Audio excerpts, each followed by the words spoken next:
ઓમ શ્રી પરમાત્મને નમઃ. આપ જોઈ રહ્યા છો આપણી યુટ્યુબ ચેનલ ધાર્મિક. એમાં આપ સૌ ગીતા પ્રેમી સાધકોનું હાર્દિક સ્વાગત છે. આજના વિડીયોમાં આપણે સાંભળીશું શ્રીમદ્ ભગવદ્ ગીતા અધ્યાય બીજો સાંખ્ય યોગ શ્લોક ક્રમાંક 68. અયુક્ત પુરુષની નિશ્ચયાત્મિકા બુદ્ધિ કેમ નથી થતી તેનું કારણ આગળના શ્લોકોમાં બતાવી દીધું.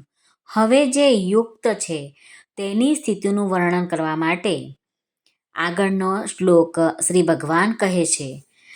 અને જે 60મા શ્લોકથી મન અને ઇન્દ્રિયોને વશમાં કરવાનો જે વિષય ચાલતો આવ્યો છે તેનો ઉપસંહાર કરતા આ શ્લોકમાં તસ્માત પદ વડે કહે છે કે જેના મન અને ઇન્દ્રિયોમાં સંસારનું આકર્ષણ રહ્યું નથી તેની બુદ્ધિ જ પ્રતિષ્ઠિત છે. તો ચાલો આપણે શ્લોક ક્રમાંક 68 જોઈ લઈએ. તસ્માદ્યસ્ય મહાબાહો નિગૃહીતાનિ સર્વશઃ ઇન્દ્રિયાણીન્દ્રિયાર્થેભ્યસ તસ્ય પ્રજ્ઞા પ્રતિષ્ઠિતા.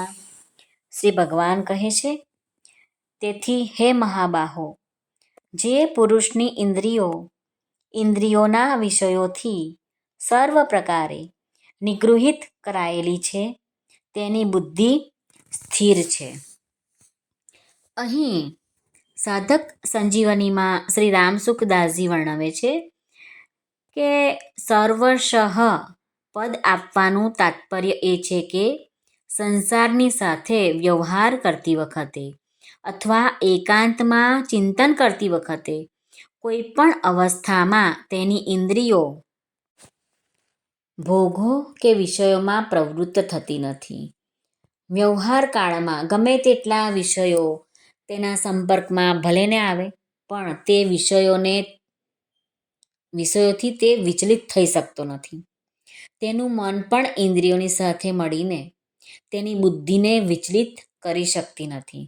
જેવી રીતે પર્વતને કોઈ ડગાવી શકતું નથી તેવી જ રીતે તેની બુદ્ધિમાં એટલી દ્રઢતા આવી જાય છે કે તેને મન કોઈ પણ અવસ્થામાં ડગી શકતું નથી, કારણ કે તેના મનમાં વિષયોનું મહત્વ રહ્યું નથી.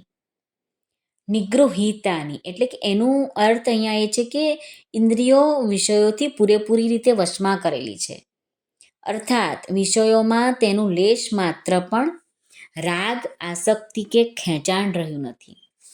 જેવી રીતે સાપના દાંત કાઢી નાખવામાં આવે તો પછી તેમાં ઝેર રહેતું નથી. તે કોઈને કરડે તો પણ તેની કાંઈ જ અસર થતી નથી. તેવી જ રીતે ઇન્દ્રિયોને રાગ અને દ્વેષથી રહિત કરી દેવી એ જ મનુષ્યના ઝેરીલા દાંત કાઢી નાખવા બરાબર છે. પછી તે ઇન્દ્રિયોમાં તે તાકાત રહેતી નથી કે તેઓ સાધકને પતનને માર્ગે લઈ જાય. આ શ્લોકનું તાત્પર્ય એ છે કે સાધકે દ્રઢતાથી એ નિશ્ચય કરી લેવો જોઈએ કે મારું લક્ષ્ય પરમ તત્વની પ્રાપ્તિ છે. ભોગો ભોગવવાનું અને સંગ્રહ કરવાનું મારું લક્ષ્ય નથી.